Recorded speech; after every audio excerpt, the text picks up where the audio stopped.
माझे नाव प्रेम प्रशांत कांबळे।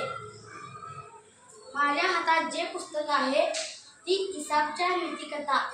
याचे लेखक प्र. ग. सहस्त्रबुद्धे।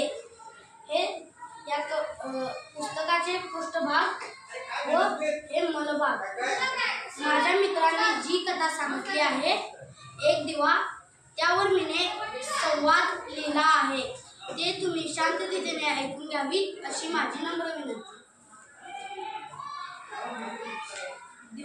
दिवा म्हणाला, अरे माझा प्रकाश किती जास्त आहे। माणूस म्हणाला, अरे बाप रे, या दिव्याचा प्रकाश किती पडतो। दिवा म्हणाला, दिव्याला गर्व होता, म्हणतो मी सूर्यापेक्षा स्वयंप्रकाशित आहे। पहिला म्हणतो, एक वाऱ्याचा धूळ घेतो आणि दिवा विझला।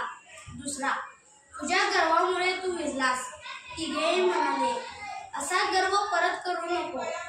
बाई म्हणाली, मी तुमच्या सगळ्याचे बोलणे ऐकले आणि दिवा, तुला कसला गर्व आला। आणि पहिला, दुसरा व तिसरा बोलतात, हे काही चुकीचं नाही, तुझ्या चांगल्यासाठी सांगतात। असा परत कधी गर्व करू नको। दिवा, ओ मालकीनबाई, तुम्ही मला चांगला धडा शिकवला, मला चांगली अद्दल घडवली, असा मी परत कधी गर्व दाखवणार नाही।